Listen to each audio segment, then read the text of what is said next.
La navette nous oblige à vivre à l'étroit, virgule. Mais elle est aussi notre meilleure protectrice contre le vide et les températures extrêmes de l'extérieur. Point. La navette. La navette. Nous oblige. Nous oblige à vivre à l'étroit, virgule. À vivre à l'étroit, virgule. La navette nous oblige à vivre à l'étroit, virgule. Mais elle est aussi. Mais elle est aussi. Mais elle est aussi. Notre meilleure protectrice. Notre meilleure protectrice.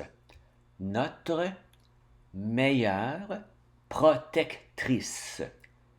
meilleure protectrice.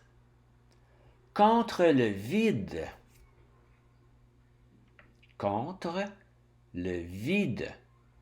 Et les températures extrêmes. Et les températures extrêmes.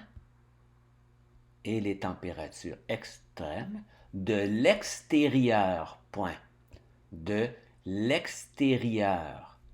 Point. La navette nous oblige à vivre à l'étroit, virgule, mais elle est aussi notre meilleure protectrice contre le vide et la température extrême de l'extérieur. Point.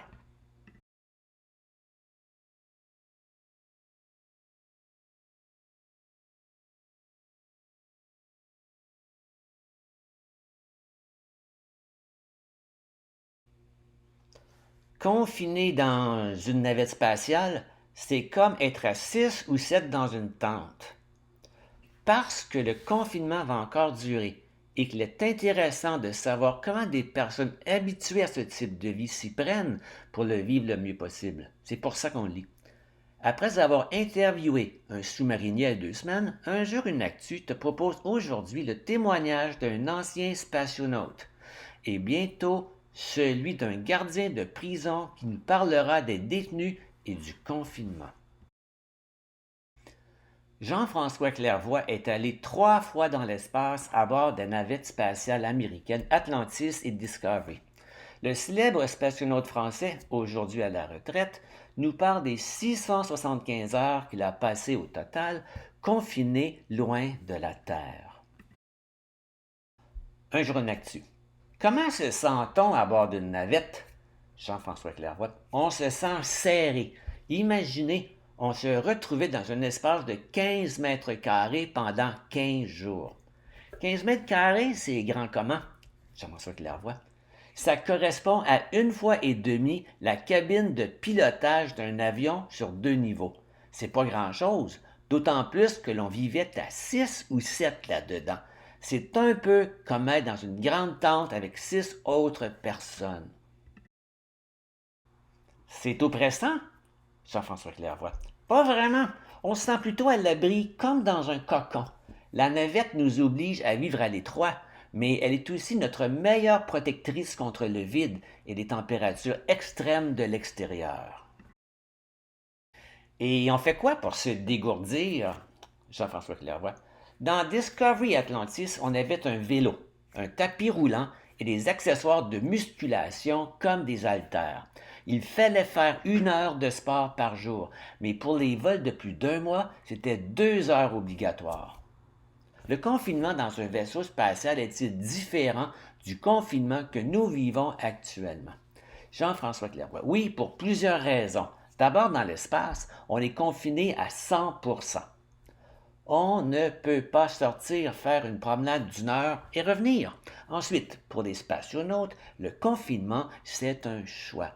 Ils s'y préparent longtemps avant le départ. Dans la situation actuelle, personne n'a été préparé. Alors, faites-nous profiter de votre expérience. Quels sont vos conseils pour vivre le mieux possible ces jours particuliers? Jean-François Clairvoy. Il faut d'abord être organisé. En profiter pour se débarrasser de tout ce qui ne sert pas et ne pas laisser le désordre s'installer. Tout ce qui est en trop et mal rangé est une source de dispute, d'énervement. C'est comme quand on fait du camping.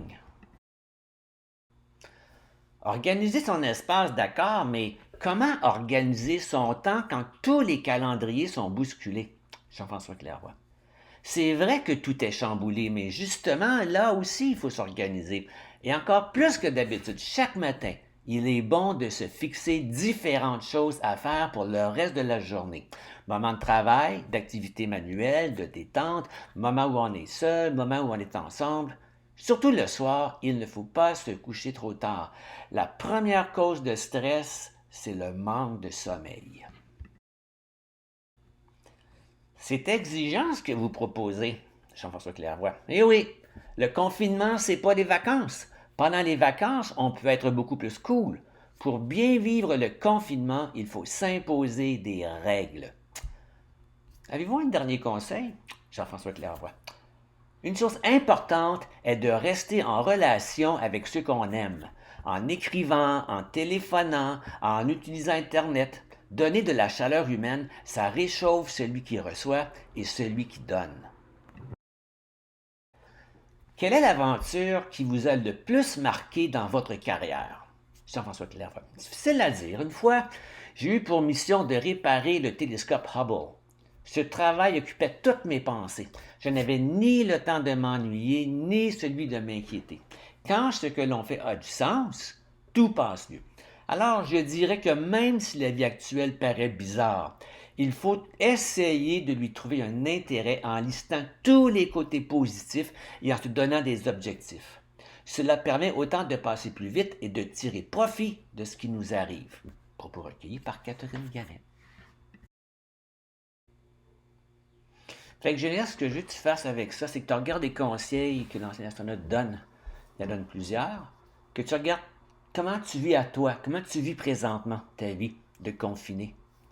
Puis que tu regardes comment est-ce que tu peux voir si tu réponds à ce que ces conseils te demandent. Moi, ce que j'ai fait un exemple, tu peux voir le conseil, être organisé, se débarrasser, ne pas laisser, se donner des buts, etc.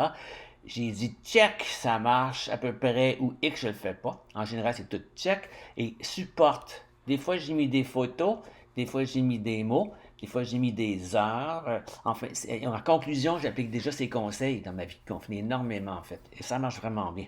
Le temps passe, je ne le vois pas passer. Tu n'as pas à faire comme moi, là. Moi, je te donne un exemple de ce qui a marché pour moi pour communiquer clairement. Bonne journée.